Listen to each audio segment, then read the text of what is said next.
Hi. Thank you. I'm Britta Fisher. I am the president and CEO of the Colorado Coalition for the Homeless, and it's my pleasure to welcome you here today to Renewal Village. Thank you.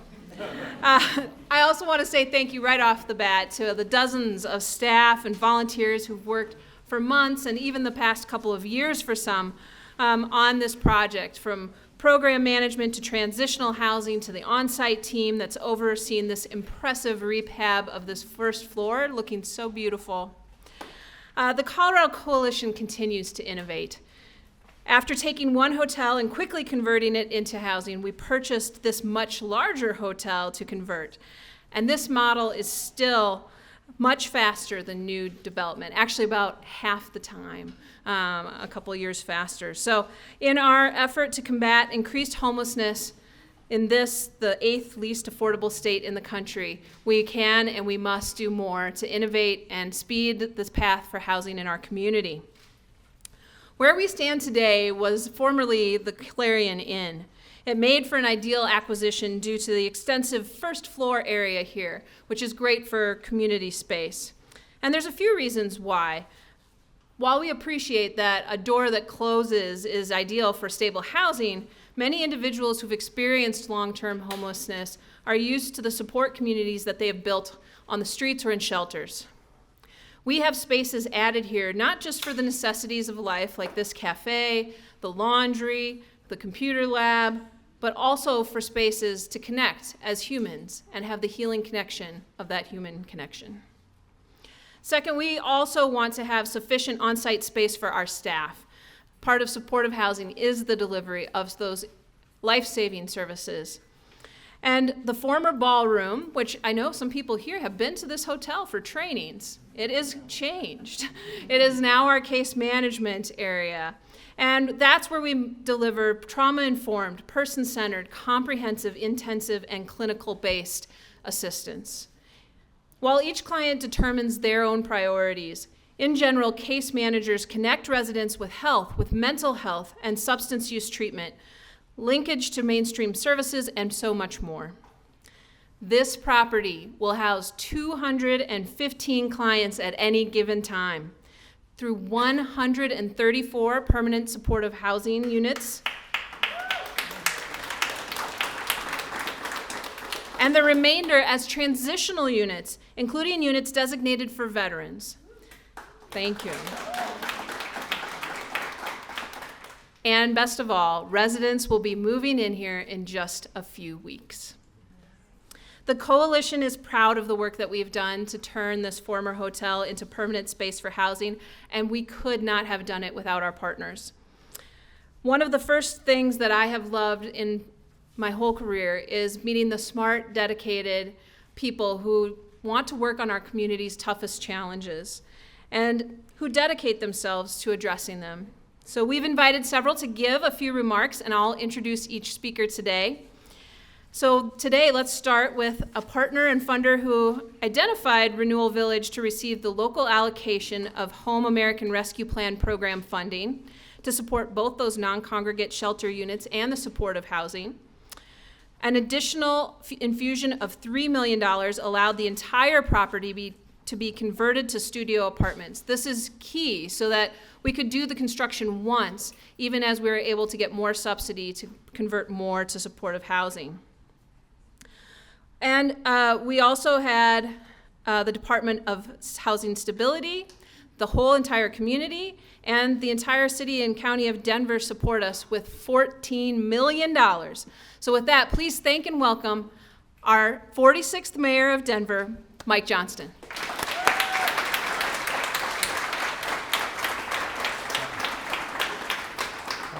Thank you all so much for being here. Really excited to get to be a part of today's effort. And I think today is an incredible example of what is possible in Denver and across the state when we have real collaboration from all of our amazing partners.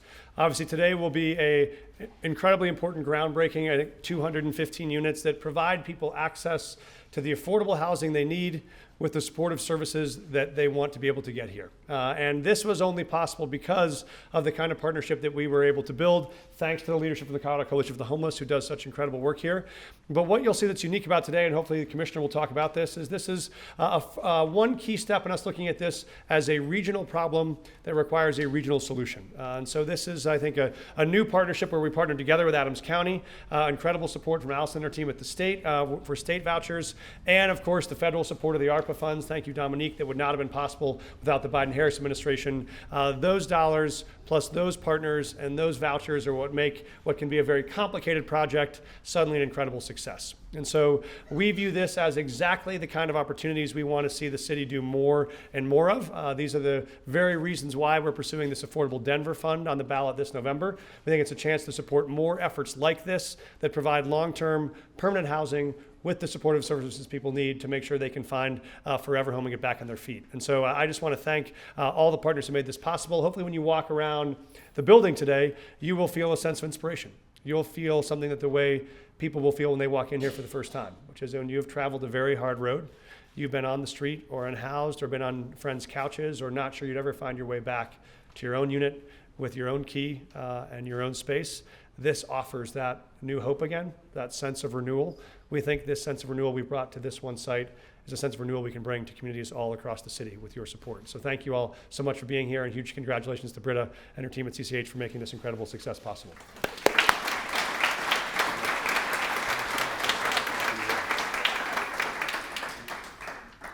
Thank you so much, Mayor. Our next speaker is a longtime champion of CCH and affordable housing.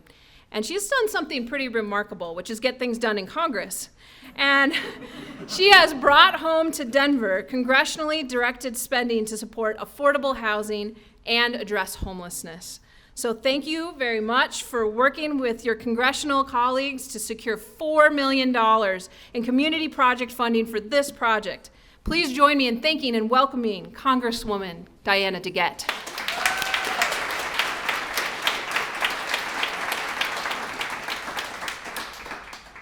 Thank you so much.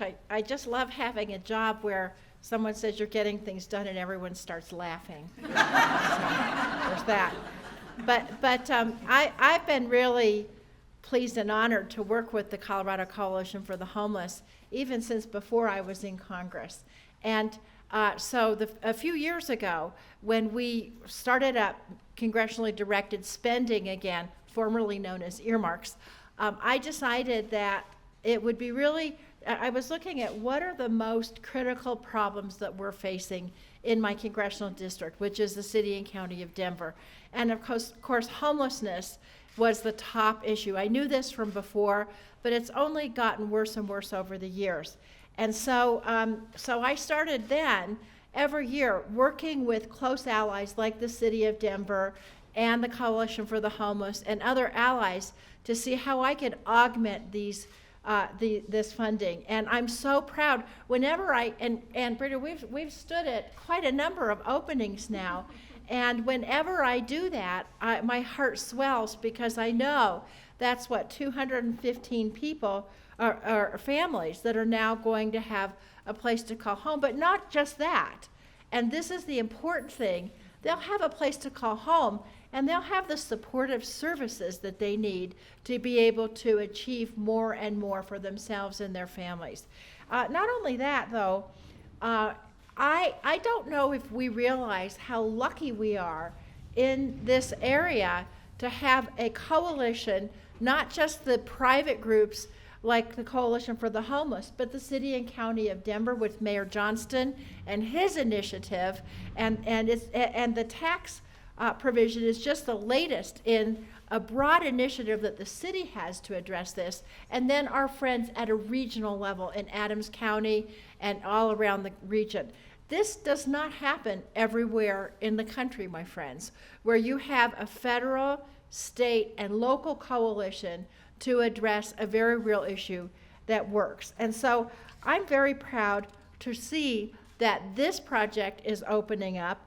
I'm also, though, committed to continuing to help with this because last year State of Homelessness report by the coalition shows that thousands of Coloradoans are still experiencing homelessness, including thousands of families.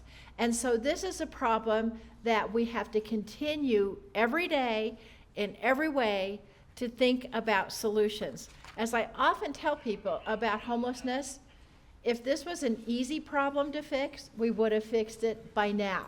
It takes continuing effort over many, many years. And so with this particular $4 million, I worked closely with Senators Bennett and Hickenlooper to secure the funding for the project. We're going to have 107 units of transitional housing, 108 units of permanent supportive housing here, right here in Globeville, Elyria, Swansea, where the need is so great. And I'm really excited also about Renewal Village because the coalition's partners not just with the city, not just with Congress, but also with the Department of Veterans Affairs. Thanks to this partnership, 74 of the units will be reserved for veterans recovering from homelessness, and you can clap for that.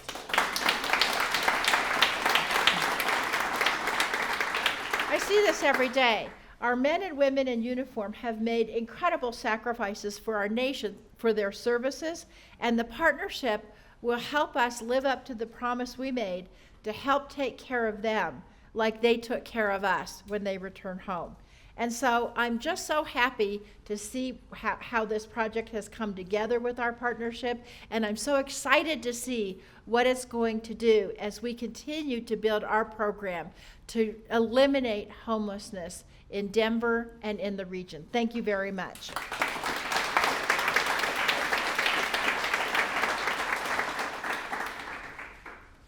Thank you so much, Congresswoman. Our next speaker knows the importance of both lived and professional expertise in designing and delivering affordable housing. We thank her and her team for facilitating the Congressional Community Project funding through the HUD Economic Development Initiative program. Please thank and welcome Regional Administrator for the Rocky Mountain Region of the Department of Housing and Urban Development, Dominique Jackson.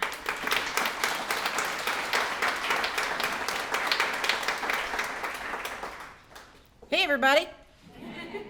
How are you all today? Good. We have a lot to celebrate. Thanks, Britta. And thanks to CCH for welcoming me here today. I, of course, want to acknowledge Mayor Johnston.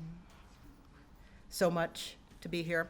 And Congresswoman DeGette and other dedicated state and local leaders who share the federal government's commitment to addressing the homelessness crisis.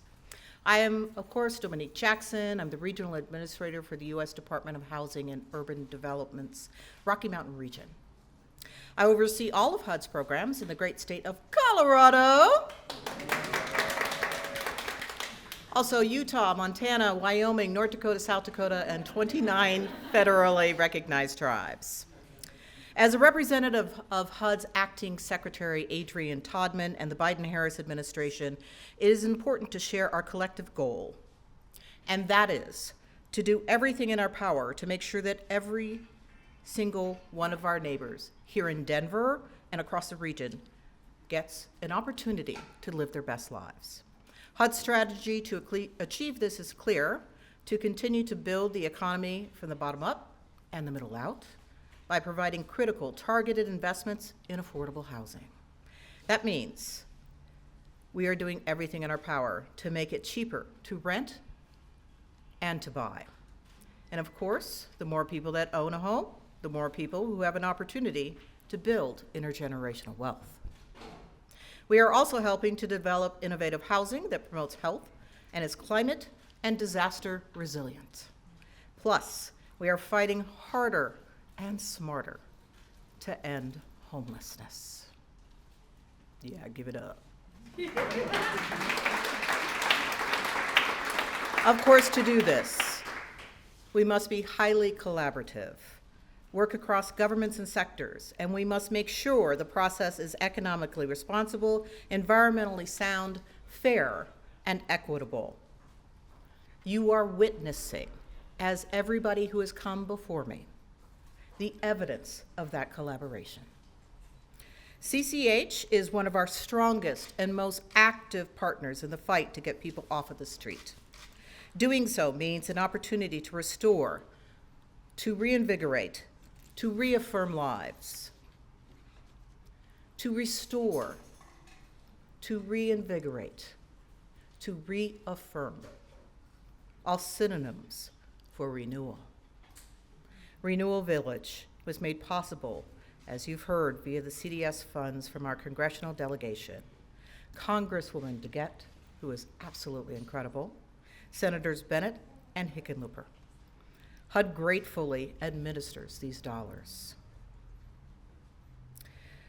We also, Home ARP dollars are also involved in this project, which are federal funds funneled through the state. I am confident that the millions that CCH received will go a long way towards providing the kind of housing and supportive services that changes lives and improves outcomes. Thanks to each and every single one of you for being our partners. We cannot do this work alone. It does not happen in a vacuum. I recognize numerous faces in this room from the bottom of my heart. Thank you, and thank you.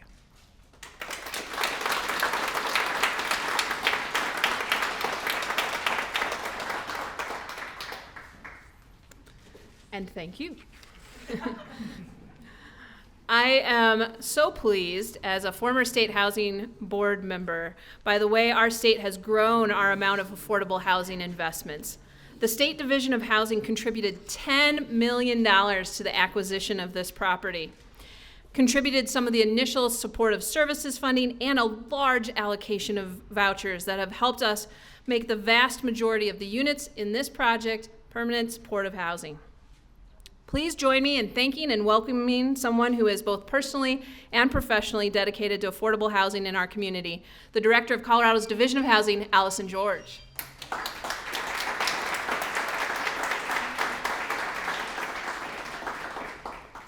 Thank you, Britta.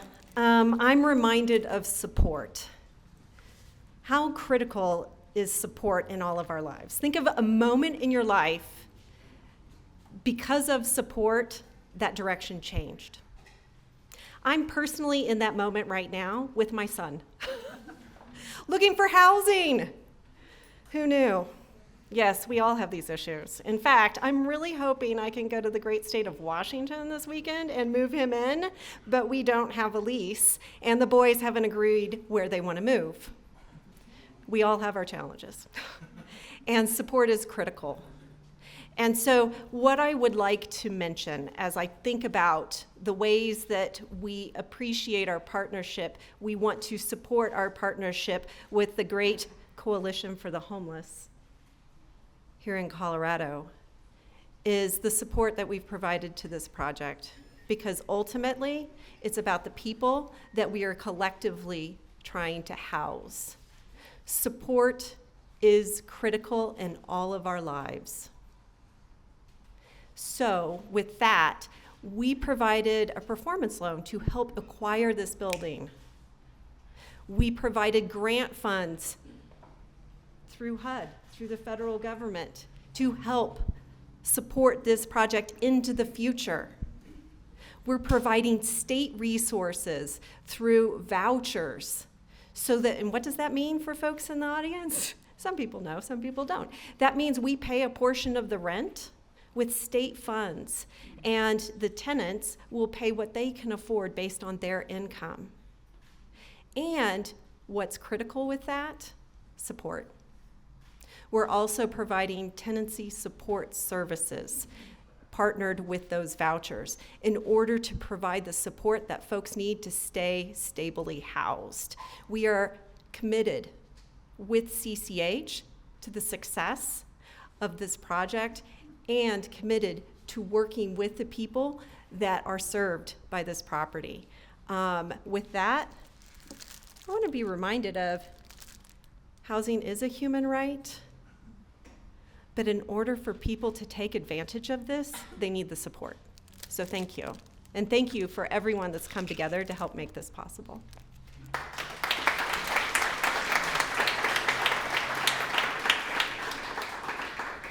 And the cookies are available for... I met our next speaker as he became the chair of the Housing Stability Strategic Advisors when I was at the Department of Housing Stability in Denver. And as a member of Denver City Council, he has shown steadfast support for bringing affordable housing to his district. For this project, he championed a rezoning through the city's process to allow this conversion from hotel to apartment to become a reality. So please join me in thanking and welcoming Denver City Councilman from District 9, Darrell Watson.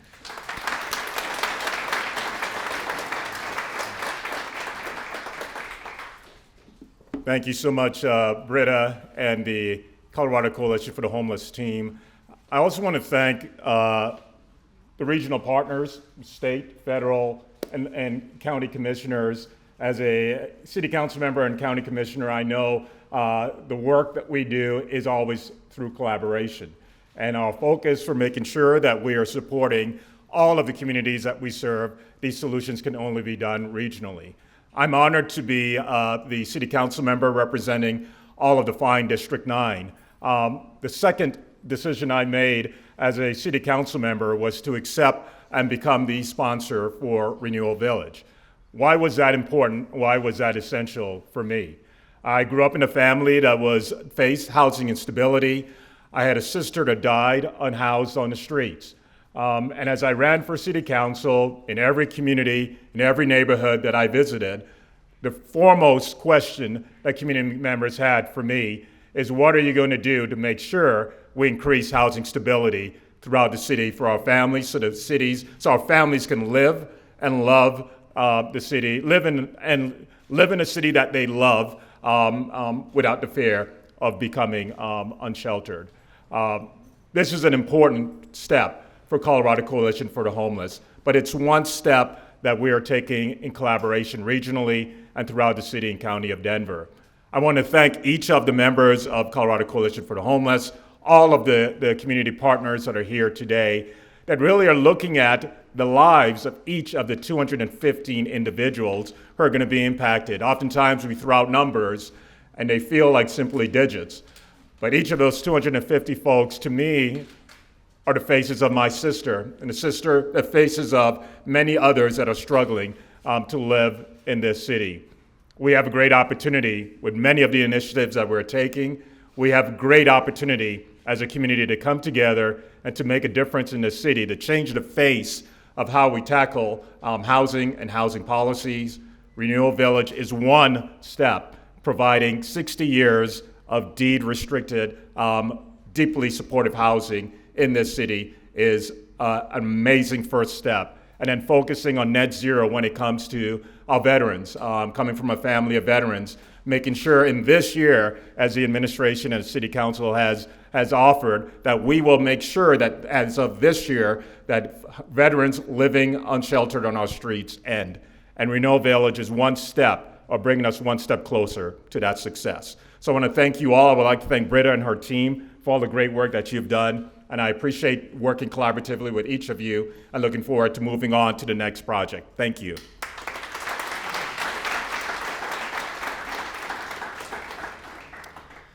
Our next speaker knows that homelessness does not stop at county lines. Adams County has been championing regional solutions and believed in this unique cross-county collaboration by funding the acquisition of this building to the tune of $3.8 million from the American Rescue Plan allocation. So please join me in thanking and welcoming Adams County Commissioner Emma Pinter.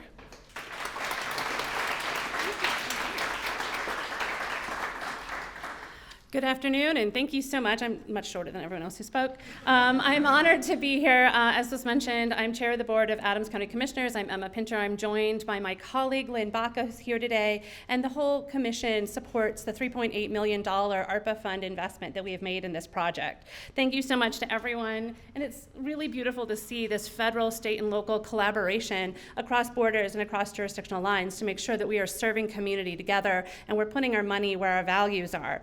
This special project is right here at this intersection of highways, as well as Denver and Adams County, to make sure that we are serving our community together, because when our communities face homelessness, they don't necessarily check their zip code before they ask for help. And so this enables us to cooperate, to have success together. You know, my family, like many of the speakers before me, faced homelessness, and I didn't realize that we faced homelessness. I just knew as a child we didn't always have a home. And it wasn't until I was an elected official in a training to train elected officials about the impacts of homelessness, and they were going through the McKinney-Vento standards of homelessness, and it hit me like a ton of bricks that my family too had faced homelessness. And I remembered my mom carefully folding up her blankets so that no one knew she was sleeping on the couch, and that we had to move, and that our belongings were in the car. And it's really interesting all these years later to look back and have this moment where I can help and work with my colleagues and work across such a broad coalition to help that next family have that sense of stability.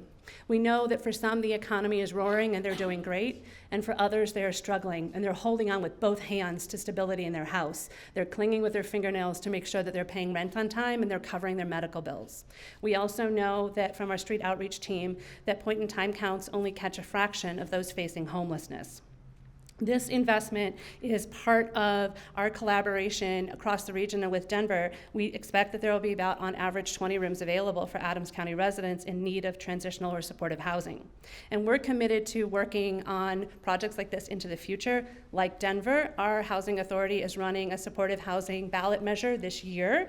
It will be a 1.15 sales tax with a 20-year sunset that would enable us to have, on average, $20 million available for reinvestment in community projects just like this to serve Adams County residents. I'm honored to be here, and more than anything, I'm honored to be part of this important team that's building a stable future for our residents. So thank you.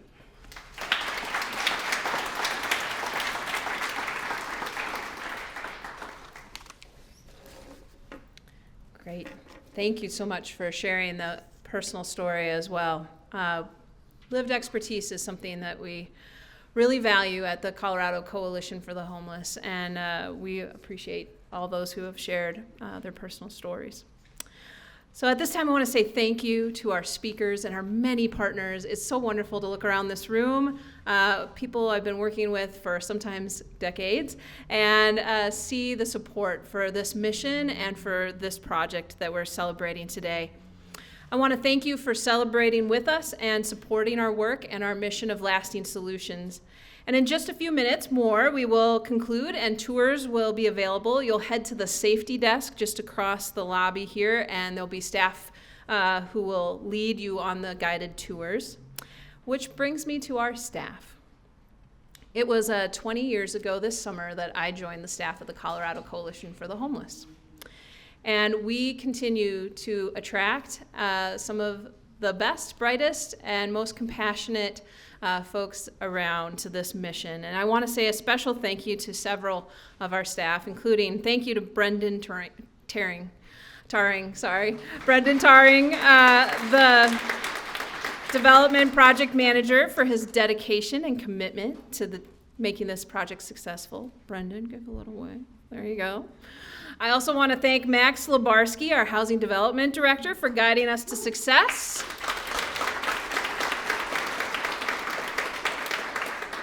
And to both Brendan and Max for late nights, early mornings, sweat and tears that went into this building. And thank you to our Chief Real Estate Officer, Jennifer Cloud, as well, for guiding this team and building such a strong team.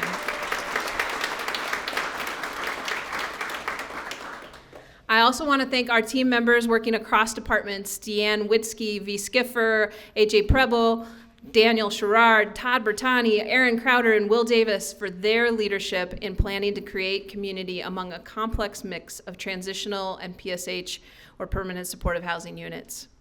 I also want to thank Jennifer Cloud, Lisa Thompson, and John Parvinsky for their vision and belief in this project and their passion in convincing our community to fund it. Thank you to all of those team members.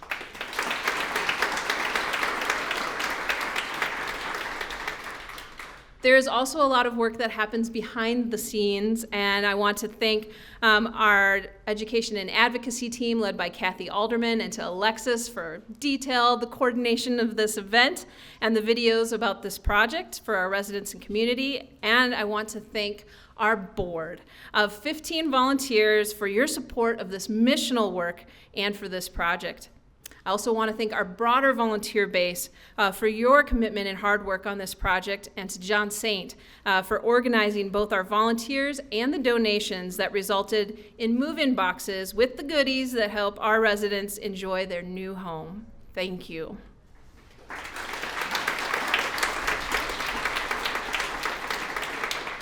I want to thank John Uema and the entire Centerra construction crew, including Jack, John, Frank, and Mike, for the shared commitment in our mission, the countless hours poring over the details and finding solutions, and for creating new homes for hundreds of individuals. Thank you, Centerra.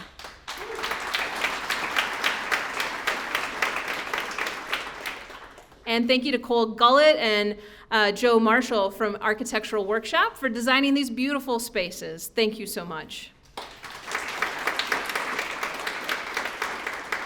And finally, thank you to the whole village of people that it took to transform Renewal Village. As you tour today, a lot of the work done will not be visible, but behind the walls. Converting old hotels into housing is faster than new construction, but it is hard, and it is expensive, and there is behind every wall a unique mystery. But the more that you dig, sometimes the more trouble you might find. But we found it, we took care of it, and we have learned from our past efforts, and we have put that into this building with infrastructure, plumbing, HVAC, life safety systems, IT, elevators, to ensure that we can keep this space beautiful and functional as homes for years.